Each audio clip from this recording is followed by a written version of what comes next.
Добро дојавте во За или против, јас сум Љупчо Светановски. Имам чест денеска мој гостин да биде председателот на МААК Страшо Ангеловски. Добре дојде. Добре ве најдов, Христос воскресе. Навистина воскресе. Страшо, ќе започнеме со една несекојдневна тема, која што не е од оние, нели, што ги гледаме и слушаме честопати.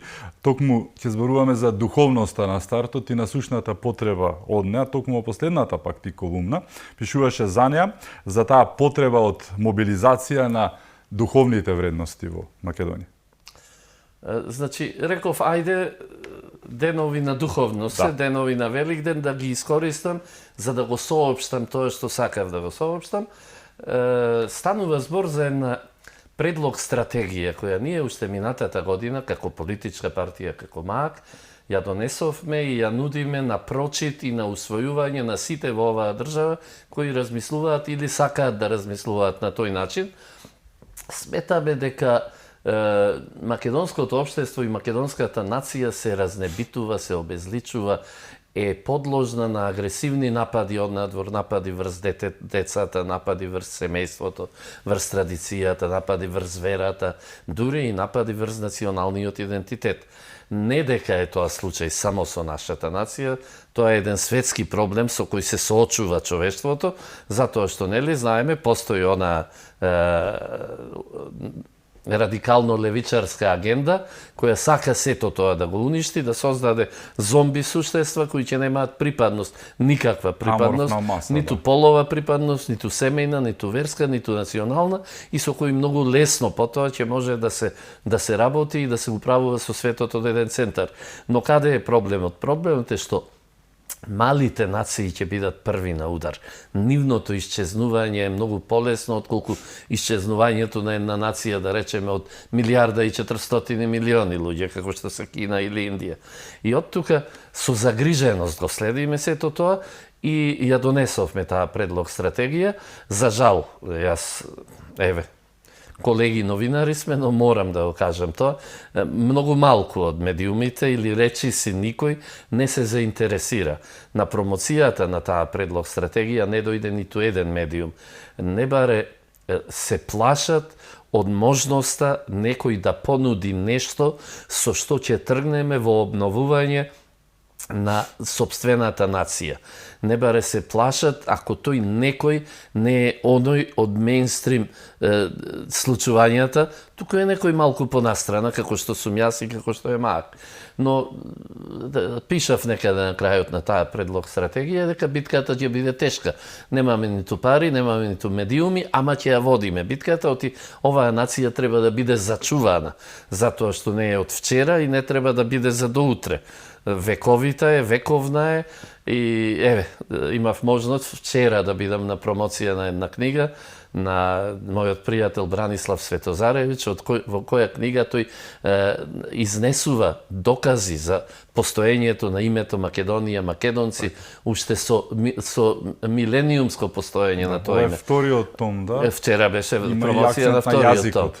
Затоа, значи, таа и таква нација заслужува да биде сочувана. И кога говорам за македонска нација, а не за македонски народ, јас точно знам дека македонската нација ја сочинуваат и македонци, но и албанци, турци, роми, власи и така натаму и така натаму. Ја сочинуваат и православни христијани, но и муслимани, и католици, и јудаисти и така натаму и така натаму. Зато потребно е целата нација да се врати во духовноста, зашто доколку само едниот сегмент го вратиме, другиот ќе биде многу опасен за постоењето на овој кој се вратил или се насочил во духовноста. И кога говориме за насочување во духовноста, јас ќе се обидам најкратко, што можам неколку од точките. Многу ми напомислуваат, кога ќе проговориме за духовност, дека е во прашање верата и црквата. Верата е само една точка од таа стратегија, од таа предлог стратегија. Значи, враќање во верата и во оние 10 Божји заповести, кои во суштина се содржат и во сите кривични законници широм светот. Не кради, не убивај, не врши прелюбе и така натаму и така натаму. Значи, тоа е еден од сегментите. Вториот е да се вратиме назад кон традицијата, кон она што не одржало. Третиот сегмент е за мене многу битен, да во образовниот процес да ја вратиме воспитната компонента и да повторно тој процес да стане воспитно образовен процес. Ние имаме пример во Јапонија, каде што првите 3 години од основното образование нема образование, туку само воспитен процес, односно само се воспитуваат децата. Потоа, така воспитани деца многу лесно ќе ги образуваш и ќе ги насочиш во насока во која сакаш. Потоа има една многу интересна точка која вели лебот и млекото повторно да одат од селото кон градот, а не од градот кон селото. Зошто го велиме тоа? Ние се имаме случај кога луѓето во село седат пред кооперација и чекаат комбе со леп и млеко да дојде за да си го купат. Таа нација нема иднина која ги чека нели символично лебот и млекото од градот, тоа ќе рече наместо овој систем на субвенции на големи бизнисмени кои седат во град и не знаат ниту каде им се наоѓаат нивите или насадите, вакви или онакви или стадата, да им се помага строго, да им се помага и тоа целосно на земјоделските семејства, на селските семејства. Така ќе го развиеме земјоделието и сточарството, но и ќе помогнеме во демографскиот опстанок на нацијата, затоа што земјоделските и сточарските семејства во принцип се многу детни семејства. Потоа зборуваме, на пример, за враќање на уметноста на умот, која уметност која создава вредности кои ќе останат, наспроти онаа се поизразена уметност на телото. Имаме најразлични перформанси каде што нели со голи задници излегуваат на бина и тоа го прикажуваат како уметност. Дури имаме ситуации каде што бело, празно платно е прикажано за уметност и се продава за не знам колку милиони долари. И така натаму да воспитување на машките деца, дека треба да создаваат семејства со една жена и да имаат пород за да го продолжат родот, женските деца дека треба да создаваат семејства со еден маж, семејство со еден маж и да раѓаат и така натаму. Да не ги замараме гледачите. Се извинувам. И зошто е ова многу битно? Затоа што на тој начин општеството и поединците, или групите, или целата нација, треба да ја извлечеме од две најопасни зони. Тоа е хедонизмот и тоа е конформизмот. Хедонизмот како алчност за материјални богатства, за трупање на што повеќе богатства. Ние гледаме дека се повеќе од луѓето се однесуваат така, да имаат што поскап автомобил, да имаат што поскап часовник на раката, да имаат што поскап мобилен телефон, како статусен символ, како вредност кон која се стремат, наместо вистинската вредност да напишат книга, да напишат оперско дело, не знам, ова или она. На крајот на краиштата, тој хедонизам ни ги брка и децата од овде, од Македонија. Затоа што воспитани во духот на желбата да имаат што повеќе материјални богатства, ако тоа не можат да го остварат овде, бараат средина каде што тоа би го оствариле. И второ, да ги вратиме општеството или нацијата, да ја вратиме од тој конформизам или од таа зона на комфорот, каде што многу лесно се сместени и представуваат објект со кој се управува. Јас сакам поединецот во Македонија да биде субјект кој ќе управува со својата иднина и ќе управува со државата и со се она што му е потребно. И затоа некако се залагаме тој принцип на духовност да заживее, за да ја сочуваме нацијата. И јас тука, посебно во мојата последна колумна, напишав, затоа што таквото излегување надвор од духовноста, за жал во Македонија, во минативе 35 години создаде 4 класи. Не велам во оваа, во онаа партија, говорам генерално се создадоа 4 класи. Класи или касти? Јас можеме да ги наречеме, но јас ги нарекувам класи. Така ми наликуваат повеќе, да. Првата е владеачка класа. Хедонистите. Тоа се хедонистите. Тоа се луѓе кои сакаат да имаат елитна прекрасна куќа, да имаат скапи джипови и автомобили, да имаат повеќе станови за своите деца и внуци, да можат да си дозволат летување на далечни дестинации, да имаат ручек од бизон или од антилопа, да имаат скапо накитена љубовница и така натаму и така натаму. И опиша добро претходната влада на Македонија. И кога тие и такви луѓе ќе сватат дека преку политиката и преку власта можат да се доберат до овие материјални богатства, тие влегуваат во политиката, доаѓаат до власта и така ја формираат таа владеачка класа, која за жал нема ништо заедничко со вистинските, со духовните вредности, туку има болна потреба за материјални богатства. Така и после им е чудно што имаат можност да свират и клавир поради некои злодејања направени за да го направат тоа. Ако се вратиме од почетокот на независна Македонија, не можеме да ги доброиме колку премиери, министри, директори, функционери кои влегоа во политиката полуголи, голтари или релативно просечно, со просечно богатство, а излегоа како просечен милионер или просечен бизнисмен, како што, значи, не можеме да ги доброиме и затоа велам, така, заради тој хедонизам се создава една владеачка класа. Втората класа е средната класа.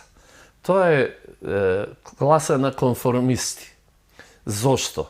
Ние тука имаме пак луѓе кои сакаат да имаат релативно нов и убав автомобил, да имаат стан во некоја нова зграда на убава локација, да имаат, да речеме, можност убаво да ги школуваат своите деца, да имаат можност да отидат на убав одмор, каде ќе направат селфи покрај море или покрај скијачка патека, и евентуално секој втор викенд да чекаат по 3 часа за да стасаат на викенд некаде на еден од краците. Тоа се луѓе кои во суштина се клати врата, зема и плата, и тие уживаат во тој свој комфор, ама се свесни за да го имаат тој комфор. Мора да бидат блиску до онаа првата, до владеачката класа, односно до хедонистите. Па се сликаат заедно со нив, па се туркаат секаде каде што се тие, па безпоговорно ги извршуваат нивните наредби и така натаму, без да размислат повторно за духовното, без да без да размислат за какви и да е вистински вредности, туку го следат она кој хедонистичката класа им го сервира. А тешко на таа нација и на таа држава, кај што средната класа е создадена од луѓе задремани во комфорот. Средната класа мора да биде создадена од предприемливи луѓе, од раздвижени луѓе, од луѓе кои ќе сакаат да го движат напред општеството. Третата класа, таа е класа, јас ја нареков класа на лојалисти. Тоа се оние најчесните, тоа се оние кои ништо не добиле во животот, освен што добиле очила во партискиот штаб. И го гледаат животот преку тие штабски очила.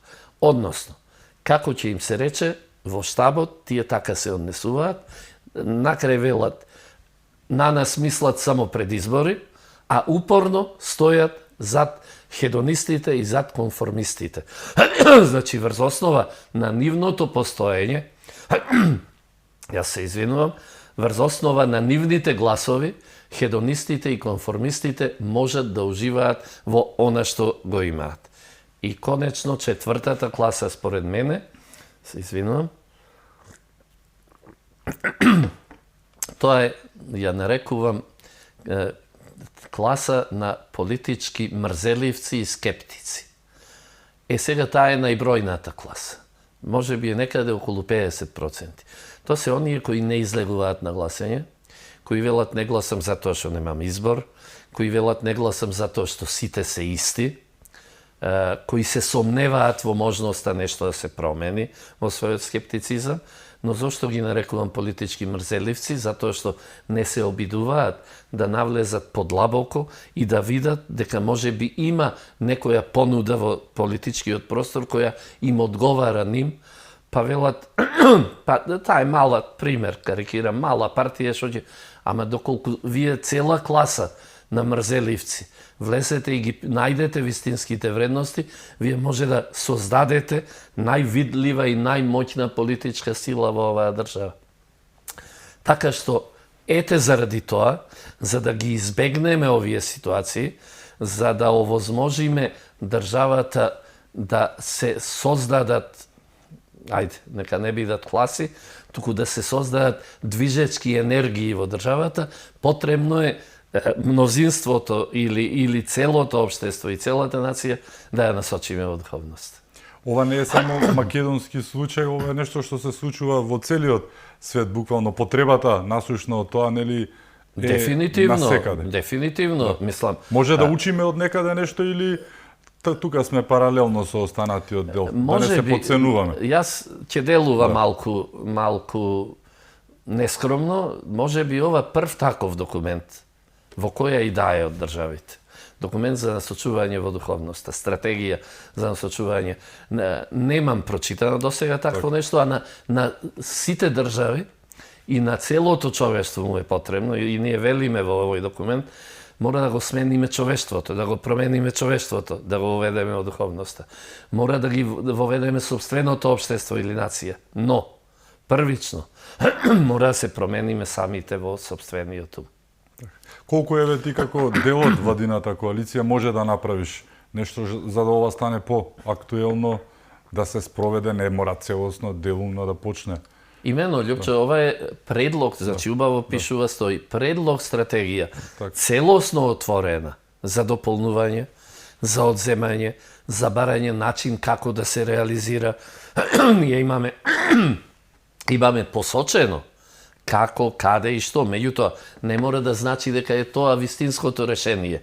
И како пример сега ќе кажам, во една од точките е како да се заштитат децата, односно повторно родителите и учителите да бидат тие кои ќе ги воспитуваат, а не социјалните мрежи. И ние доставивме до сите парламентарни групи и до председателот на парламентот, како МААК, доставивме предлог закон за заштита на малолетниците од влијанието на социјалните мрежи.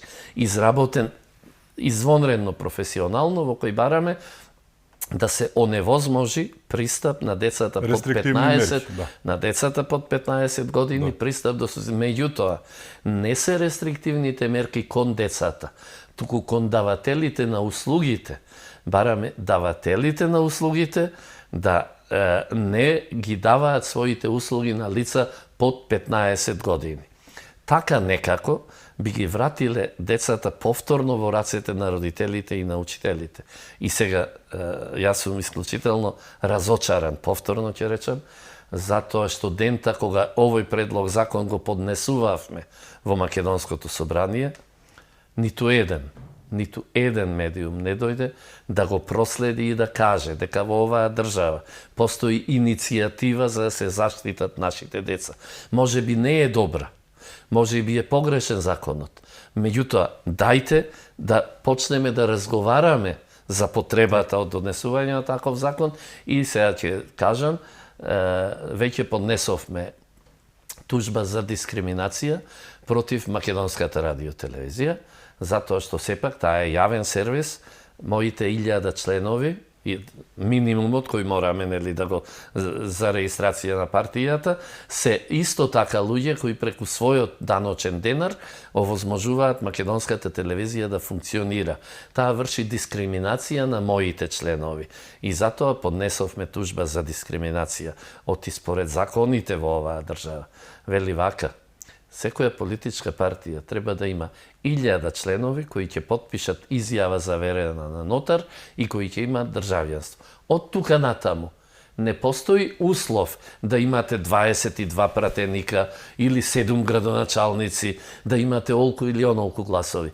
Од тој момент кога имате така рејистрирана политичка партија, вие сте целосно рамноправен со сите останати. За жал, македонските медиуми не ја почитуваат таа ситуација на рамноправност, туку се обидуваат, и ми е посебно криво, кога нешто што е во интерес на целата нација, на целото општество, се обидуваат да го направат невидливо. Знаеш дека денеска токму Европската унија пројави иницијатива Европската унија, која што е, меѓу другото, многу либерална во однос на многу работи, дури неолиберална во однос на трети, иницијатива за рестрикции до 14 години на децата во рамки на целата Европска унија за социјалните мрежи. Јас ги следам нештата. Прва беше Австралија која донесе таков закон, потоа технолошки најразвиените држави Јужна Кореја, Јапонија почнаа да се водат такви дебати во Португалија, почнаа низ многу од европските држави. Пред една недела почна дебата кај нашиот јужен сосед во Грција и така натаму, и сега и целата Европска унија. И ме чуди зошто кај нас сака тој предлог закон да се направи невидлив и не му беше дадено, не му беше обрнато вистинското внимание. Но Европската унија, односно дел од Европската унија, и таму постојат паметни луѓе, да се разбереме, не се сите такви какви што се, туку има луѓе кои исто како нас размислуваат за иднината на собствените деца. Има и таму семејни луѓе кои имаат деца, кои чувствуваат дека нивните деца се наоѓаат во опасност, дека другарчињата на нивните деца се наоѓаат во опасност. Јас токму тоа го кажа. Па добро, зарем тие новинари кои го премолчеа овој закон, па и тие имаат деца кои можеби утре, задутре, токму нивните деца ќе страдаат од недонесувањето на ваквиот закон. Тогаш ќе боли. Да, мене денес ме боли, затоа што не можам да се изборам за моите деца, за моите внуци, за твоите деца и за сите деца во оваа држава. Колку враќањето на правдата во Македонија ќе значи нешто во враќањето на вистинските вредности, враќањето во довербата во системот. Она што, да не се лажеме, веќе 2 години го чекаме како насушно, како лепче што вели народот, некој да одговара за оние зулуми што се правеа во минатите 7 години. Тука нема национална определба, тука сме сите заедно, мислам. И македонци, албанци, срби, роми, бошњаци, сите сакаме тие што крадеа, а знаеме како го правеа тоа, гледавме пред очите како прават тоа, дека ќе одговараат. Еве денеска во таа насока можеби добар показател изјавата токму на премиерот Мицкоски, кој што кажа намерно во шега, предпоставувам бидејќи чувство постојано СДСМ имаат чувство патетика жива, тој рече имам чувство дека не сознание, туку чувство дека одредени поранешни премиери, множината е многу интересен момент, министри и челници, функционери ќе одговараат набргу за тоа што го сториле. Како гледаш на оваа најава дека правдата конечно ќе дојде, но и потребата од правдата во едно вистинско општество, какво што Македонија за жал овие 2 години се обидува да направи нешто, но минатите 7 бевме на дното, подрумот на дното го фатиле. Во оваа предлог стратегија има точка која вели враќање кон правдата, а не голото право. Така. Второ, враќање кон конзистентни ставови, а не двојни стандарди. И чинам дека тоа што Мицковски го соопшти, токму се поклопува со она што го зборувавме. Ако се вратиме наназад и да видиме до сегашни премиери, министри и така натаму, и доколку доволно е да го следиме, не рекле Бадијала, трагот на парите. Само треба трагата на парите да се следи и ништо повеќе. Ние не треба да измислуваме топла вода. Значи, јас дури би ја вратил оваа држава малку наназад и во времето на онаа криминална приватизација. Некој ќе рече, одамна беше тоа, па веќе се изгубени. Не е точно. Парите се како енергијата. Нели, според законите, енергијата не се губи, туку преминува од еден вид во друг. Исто и со парите. Парите не се губат, само преминуваат од еден джеп во друг. Така што лесно може да се најде трагата на парите, лесно може да се изнесат тие луѓе пред лицето на правдата, треба само да се има добра волја. Очигледно дека оваа влада има добра волја да го стори тоа. Дали ќе успее да го придвижи корумпираниот и заспан правосуден систем, тоа е прашањето над сите прашања. Дали ќе има сила, дали ќе има механизми да го придвижи тој и таков правосуден систем. Доколку не успее, Бадијала е сета добра волја Бадијала е сета желба да се постигне. Доколку успее, доколку изнајде механизам да го раздвижи правосудниот систем, тој кој нели имаше некаде 2% доверба, а чинам дека сега нема ниту толку, доколку успее, мислам дека сме близу до можноста премиерот да не го лаже чувството, туку да чувствува вистински дека некој еден ден ќе одговара. Но ќе има силен отпор во целата оваа приказка, особено од оние кои што ќе го имаат задоволството и престижот да свират клавир заради нешто што го правеле во минатото. Сега вака. Да. Значи, повторно се враќаме на враќање во духовноста. Да. Доколку во нацијата владее тој хедонизам, доколку во судството, кај судиите, кај обвинителите, го имаме, имаме таа болест, никој нема да одговара.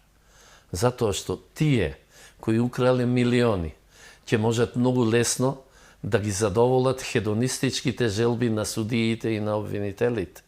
Со еден стан, со една куќа, со 2 джипа, со не знам ова или она. Значи, повторно ни требаат луѓе со достоинство, луѓе со морал, со интегритет, со чест и луѓе влезени во таа духовност. Инаку, не можеме, Љупчо, ништо да сториме, затоа што се додека луѓе заразени од хедонизам се наоѓаат на функциите, тие луѓе се подготвени за материјални богатства да сторат се. И јас сега ќе извиниш, морам да кажам, ми се обраќаат многумина македонци ширум светот, дури и по заеднички врски преку интернет разговараме, кои се заинтересирани и инсистираат како да се поништи договорот со Атина, како да си го вратиме достоинството, името и се. И јас им објаснувам, доколку не се вратиме назад во она што значи духовност, доколку продолжи државата да биде во рацете на хедонистите, никогаш нема да го вратиме. Затоа што од тој проклет хедонизам беше продадено името. За пари беше, за привилегии, за се она што некој сега го ужива во Дубај, ваму или онаму. Значи, немањето духовност, немањето желба да се излезе од тој хедонизам не доведе до таму.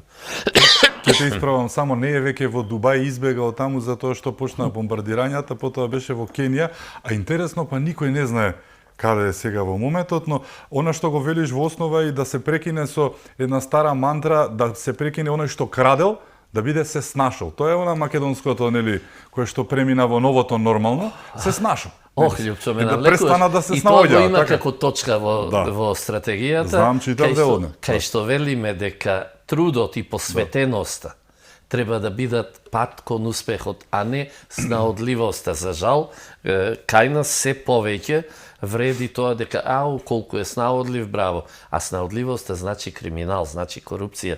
Не е снаодливоста некако туку така, седејќи одовде, да седнеш во министерско столче или не знам, или да станеш директор, или да станеш собственик на фабрика на не знам ова или она. Така што една од нештата и тоа да престанеме снаодливоста да ја сметаме за доблест, туку трудот и посветеноста. И затоа јас не случајно, токму повторно во таа стратегија велиме дека треба да се навратиме на вистинските, а не на лажните вредности. Јас сум сведок дека на крајот на секоја година, да речеме, многу портали или не знам, здруженија и така натаму одбираат пример жена на годината. И се случува некоја старлета, некоја жена со ваков или онаков морал или не знам што, да биде прогласена за жена на годината. Со лажни вредности. Наспроти, да речеме некоја мајка, која од несреќа останала без сопруг и сама успеала да одгледа, да ишколува еден доктор и еден инженер, например. Таа жена е херој. Таа жена треба да биде, доколку ги почитуваме вистинските вредности, таа и таквата треба да биде жена на годината, а не не знам веќе како ги нарекуваат инфлуенсерки, вакви и онакви, кои не поседуваат ништо од традиционалните вредности, според кои вредности ние треба да ги воспитуваме нашите деца. Нашите деца треба да се воспитуваат, да создаваат, да творат, и затоа ние уште една точка во таа стратегија, да излеземе од тоа чисто потрошувачко општество, туку да создадеме творечко општество во кое ќе се создаваат нови вредности, во кои децата ќе се научат, ќе се учат како тоа се тоа прави. Да се смени погледот кон нештата, бидејќи 7 години минимум предходно, мада и предходно целата историја, но имавме еден рол модел за успешен човек. Фотороботот изгледаше како еден премиер црпнат од нива. Тој беше примерот за успешен човек во Македонија. Неговите наследници, Заев вторија, сега и Заев трети, како што го нарекуваат Филипче, ја продолжуваат приказката. Еве малку една несериозна тема, страшно. Како гледаш на оваа бескрајна радост, среќа и журка била најавена голема за веќе втор ден, трет ден после тоа од победата на Петер Маџар во Унгарија, на една партија која што, не знам, сите се подсмеваат, се исмеваат веќе со неа, но навистина ова нема никаква логика.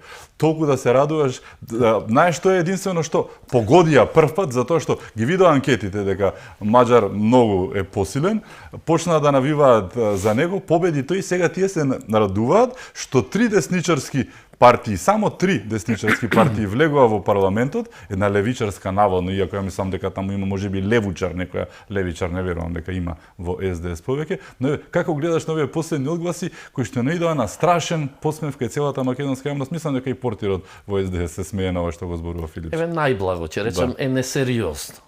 Значи, ќе бидам многу благ и ќе речам дека е несериозно, затоа што за жал СДСМ почна да наликува на сосема мала маргинална политичка партија која импулсивно реагира на нештата кои се случуваат околу.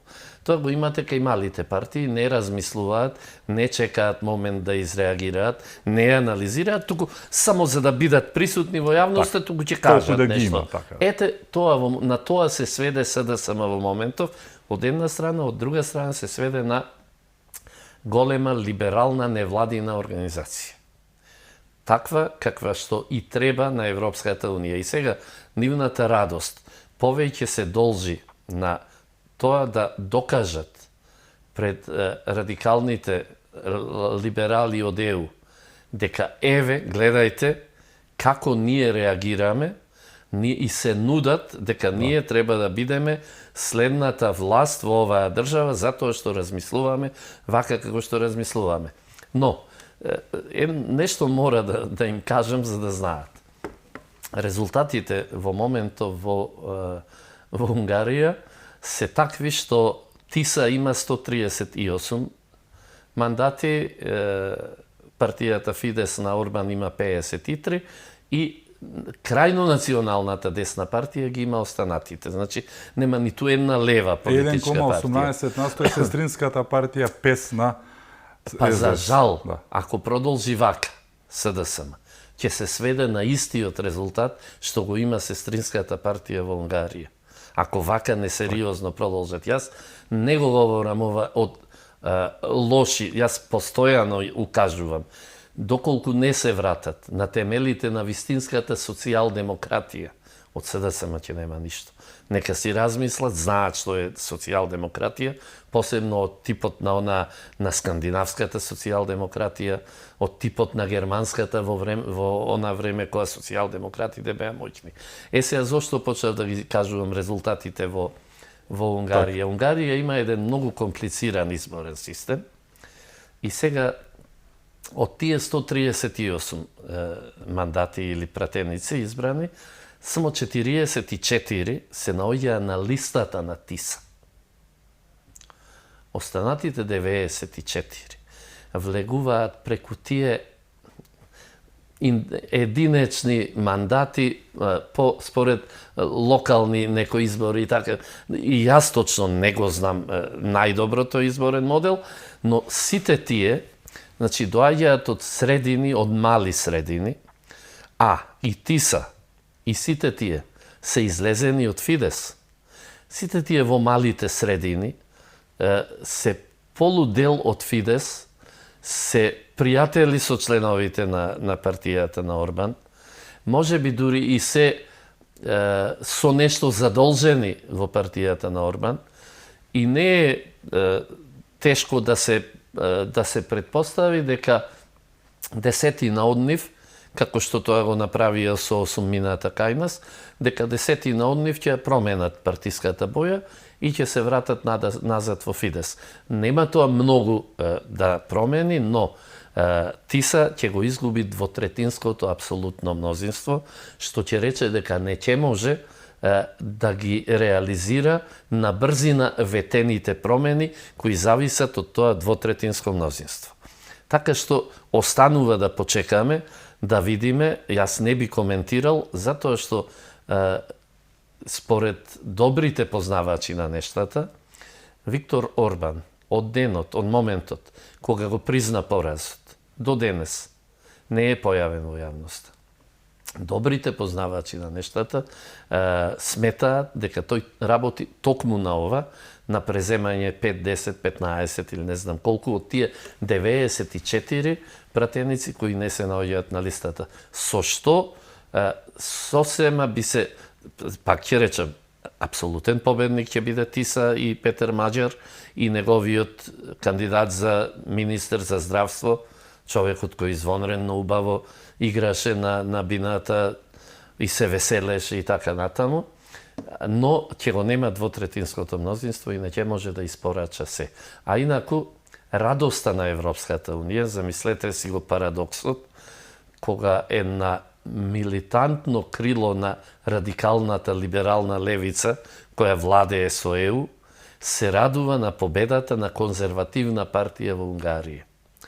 Таа се радува не затоа што десничарите победиле, се радува затоа што најверојатно, помагајќи му на Петер Маџар да дојде на власт, има добиено ветување дека барем дел од нештата кои ЕУ ги бара од Унгарија ќе бидат реализирани. И конечно, јас напишав во еден текст, кажав на некоја емисија, очекувајте, веднаш после изборите во Унгарија, нафтоводот Дружба, кој Украина го држеше затворен и кажуваше дека е уништен и дека не може нафтата да стасува до Централна Европа, односно до Унгарија и до Словачка и така натаму, дека е само политичка алатка за да се дојде до поразот на Орбан. Денес излезе Зеленски и кажа дека најдоцна до крајот на април нафтоводот Дружба ќе профункционира. Кога сето тоа ќе го поврзете, ќе видите дека сето ова беше игра на таа радикална либерална елита од Европската Унија, за да не заради друго, за да продолжи војната во Украина. Значи, таа либерална елита... Зеленски не би бил Зеленски ако не уценеше ќе почне, но дајте ги 90 милиони евра кои што треба да ги добиеме. Имено, и Зеленски во моментов е најголемиот извозник на немири и на војни во светот. Не само во Европа. Тој полека, но сигурно ја украинизира Европа. Европа од најголемиот мировен проект после Втората светска војна, така беше замислена Европската Унија, како најголем мировен проект после Втората светска војна, како заедница на идентитети на нации и на држави, се претвори буквално во воено крило на таа либерална, радикално лева елита. И тој Зеленски не само што, гледате, денес беше во Германија, вчера беше, имаше средба со Мерц, Мерц му одобри 4 милиарди евра германски пари за вооружување. Најверојатно, макар што и Петар Маџар рече дека неговата изјава е дека нема да го одмрзне тој кредит од 90 милиарди за Украина, но ќе видиме. Ќе зависи се од тоа колку е задолжен кај Европската Унија, односно таа Европска комисија, која е целосно отуѓена и од европските граѓани, и од европските држави. И сега, ова со Унгарија, ја потврдува мојата теза, која постојано и на емисии кај тебе сум ја кажувал, дека најголем непријател на европските држави е Европската унија. Дека таа се залага за што понестабилни и што понесуверени држави, затоа е голема радоста во ЕУ од поразот на Орбан, затоа што до завчера, додека Орбан беше на власт, Унгарија беше целосно суверена држава. Унгарија не беше слуга на тие либерални елити. Сега веќе чувствуваат дека ваква омекната и ослабена Унгарија полека ќе стане лесен плен. И затоа велам, најголем непријател на европските, затоа што колку повеќе ги уништат европските држави, толку помоќна е таа наднационална бирократска творба која се вика Европска унија. Ке зборуваме и за она што се случува во останатиот дел од светот. Имаме многу теми пред нас. Ке спомнеме и околу тоа што го кажа можеби Филипче за Алфа телевизија, требаше да бидеме затворени до денеска. Ништо од пустите желби. Се шегувам, но еве, со нас е Страшо Ангелски, се враќаме веднаш по рекламите. Останете со нас.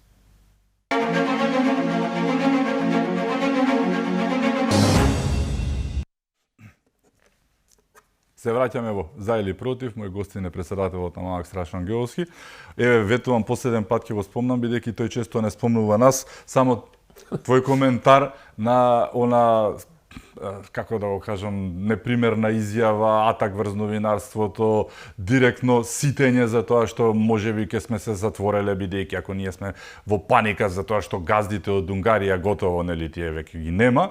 И што значи тоа? Затворање на Алфа телевизија, односно една вековна, да не речам, ама децениска желба на СДС и сето тоа. Го осудија АВМУ, го осудија МАН, ЗНМ, ССНМ, еден куп, нели, здруженија, очекувано, но мислам дека тоа не е доволно. Јас ќе се обидам во една реченица да го искоментирам. Фројдовска е таа работа. Так. Човекот кој има газди, смета дека сите имаат газди и така и размислила. Дека ете, вашите газди ќе ги снема, затоа што тие сметаат дека секој мора да има газда над себе, така како што имаат тие, така како што примаат наредби или сугестии или што и да е од надвор. На крајот на краиштата промената на името, договорот со Атина, договорот за добрососедство со Бугарија, сето тоа беше испорачано на барање на нивните газди од надвор. И јас постојано за седа сама пишувам дека за добар слуга нема лош господар. И тоа е, чинам, доволно за да го искоментираме. Се понатаму ќе значи давање на премногу значење на некој кој тоа значење не го заслужува. Токму така да преминеме на посериозните теми, оваа не беше сериозна, имајќи преди за кого зборуваме, но зборуваме за Иран, зборуваме за преговорите мировни кои што малку ја легнаа ситуацијата во однос на тоа што беше, има преговори во тексе во Исламабад, нели, но што очекуваш на каде оди работава? Има ли шанси за конечно не може да има вин-вин ситуација никогаш или победници во ситуацијата, но што очекуваш да се случи? Јас некако поинаку ги гледам нештата. Мислам дека оваа војна е војна меѓу доларот и јуанот.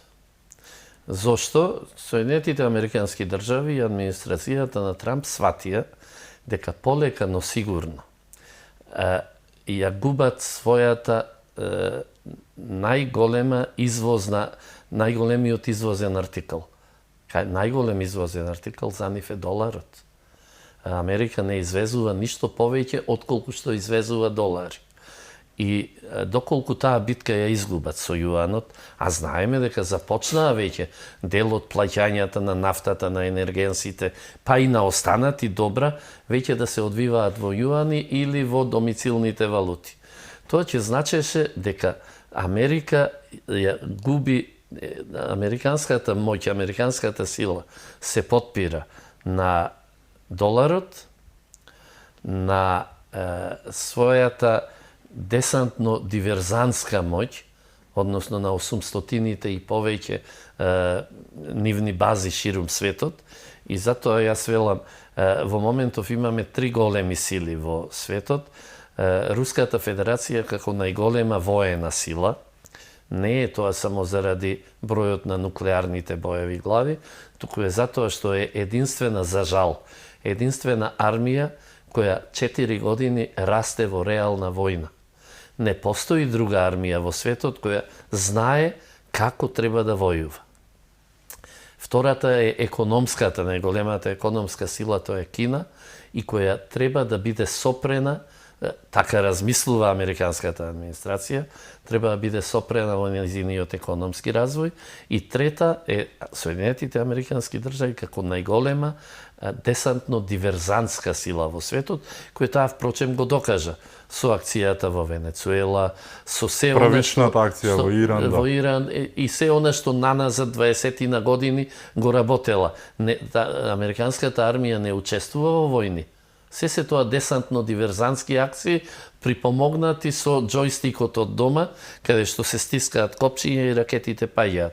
И сега, зошто според мене чинам дека Соединетите американски држави се уште живеат во илузијата дека се империјата која владее и вечно ќе владее со светот. Не постои таква империја која вечно владеела, знаеме. Може би најдолго владееше Британија преку својата Пакс Британика, кога ја нарекуваа земја каде што не заоѓа сонцето, меѓутоа и таа Пакс Британика се распадна. И Британија и Франција ја изгубија својата моќ во една ваква слична ситуација 1956-та, кога беше војната за Суетскиот канал, кога Британија и Франција беа протерани од таму и од тој момент нивната сила згасна. Денес имаме некоја слична ситуација каде што се води војна за Ормускиот теснец, меѓутоа да не заборавиме, се води војна и за која се уште не е започната, за оној премин кој се вика Бабел Мандеб, кој се наоѓа во Црвеното море, а кој го контролираат јеменските хути. Тоа се луѓе во влечки, како и оние во Авганистан, меѓутоа кои имаат современо оружје и можат во секој момент да го затворат и тој премин. И ако, нели, според експертите, околу 20% од нафтата и 30% од течниот газ минува низ Ормускиот теснец. Ако повеќе од 30% од урејата потребна за вештачко ѓубриво и од алуминиумот потребен во сите сфери на индустријата, исто така поминува низ Ормускиот теснец. Јасно е зошто тој теснец представува во моментот стратегиска точка и за Кина и за Соединетите американски држави. Оној кој ќе ја изгуби контролата врз тој теснец, тој ќе биде поразен, дали јуанот или доларот. И оваа војна, според мене, може да заврши само, а во истиот момент ќе заврши и војната во Украина, само со седнување на маса на трите големи светски сили и нивен договор. Соединетите американски држави, Руската федерација и Кина. Дефинитивна поделба на пленот, условно речено, односно на сферите на влијание, и од тој момент можност да соработуваат наместо да бидат непријатели. Ние имаме стратегија на Соединетите американски држави да ја сопрат во развојот Кина. Не, треба обратно. Да се насочат кон засилување на сопствениот развој. Така се сопира развојот на другиот, ако станете помоќен, а не со оружје, со ваква или со онаква сила. И на крајот на краиштата, ние знаеме дека во Соединетите американски држави печатницата на долари е приватна институција. Федералните резерви се приватна печатница, каде што од Ротшилд преку браќата Варбург и преку останатите се сопственици акционери, и таа печатница секогаш кога има потреба, после 53-та, откако се укина златната подлога на доларот, си печатат долари. Соединетите американски држави имаат поголем долг од сите други земји на светот заедно, односно пред оваа војна има околу 38.000 милијарди долг.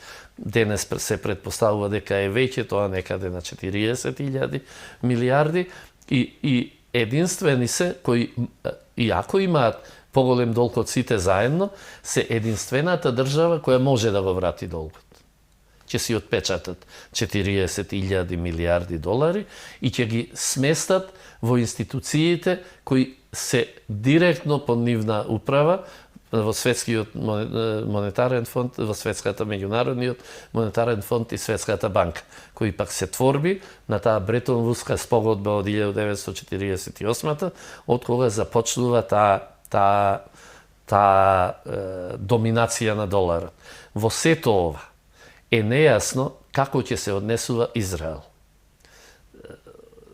Соединетите американски држави, според мене, беа навлечени во оваа војна од Израел и јас постојано повторував Трамп доколку сака да владее како што треба и да обстане на власт, според мене требаше да се ослободи, ама итно, од тројца луѓе. Тоа е неговиот државен секретар Марко Рубио, човек дојден од она друштво на јастребите, американски јастреби. Требаше да се ослободи од Нетањаху, кој дефинитивно имаше животна цел да ја вовлече Америка во војна со Иран, и да се ослободи од Зеленски, кој е единствената оска околу која се собираат европските радикални либерали, кои сакаат да им помогнат на своите браќа демократи во Америка, за да ја урнат администрацијата на Трамп и да се вратат назад на власт. Однесувањето на Израел барем за мене, е енигма и е непознато како ќе се одвива понатаму. Израел можно е, дури еве ќе калкулираме со некои нешта, можно е, како што зборуваат, дека Џефри Епштајн бил врбуван како соработник на Мосад. Можно е она сето што се случуваше на тој педофилски остров, каде што посетители биле многу од американските политичари, од американските банкари и индустријалци, па и од европските и од светските крем луѓе.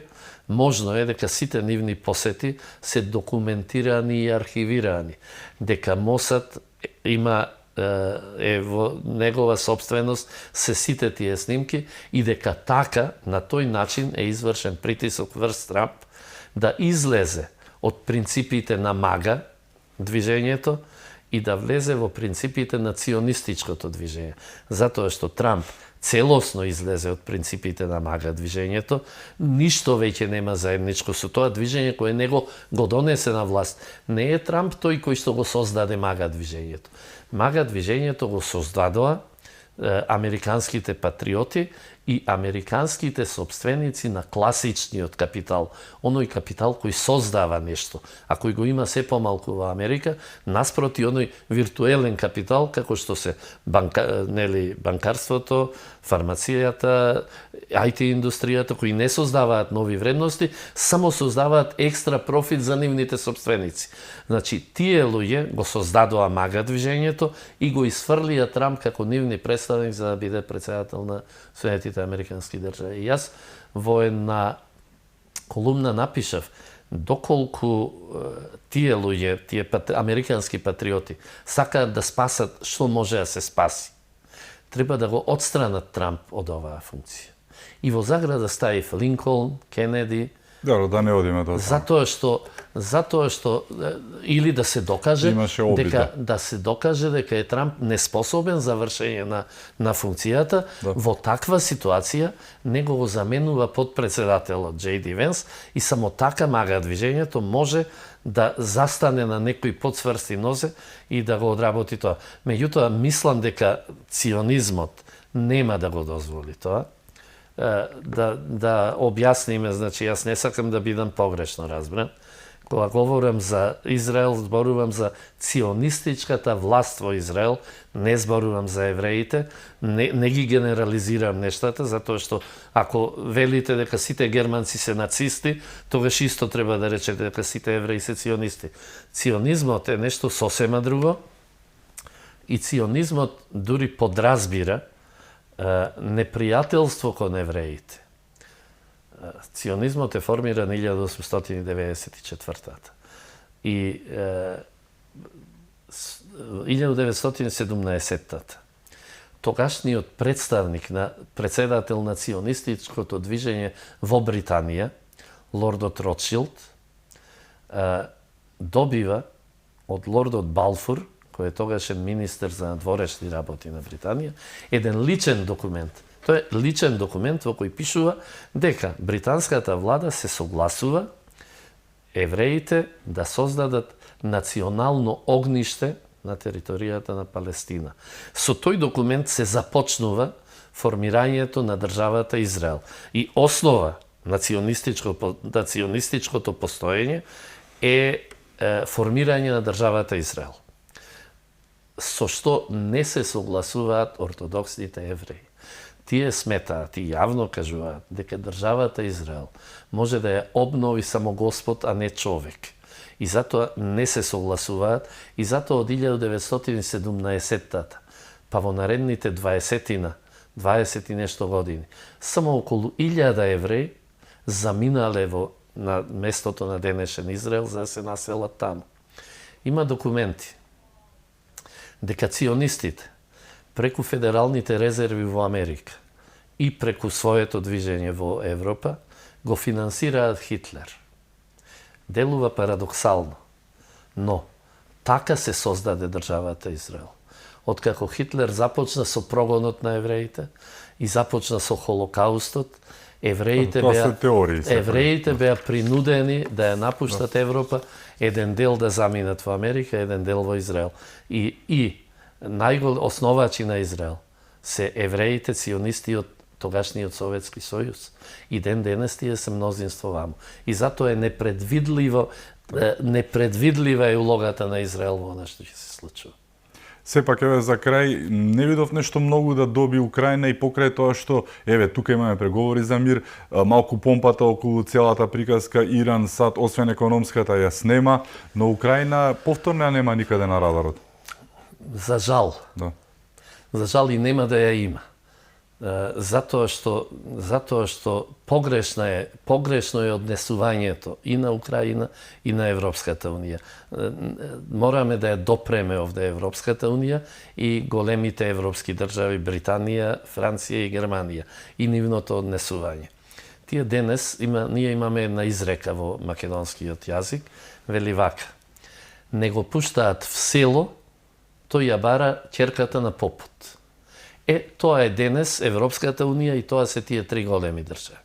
Никој не ги есапи за живи, никој не бара нивно учество во што и да е, а тие упорно гледате Франција и Британија, утре ќе имаат состанок со 40 шефови, представници на држави, како да го одблокирале Ормускиот теснец.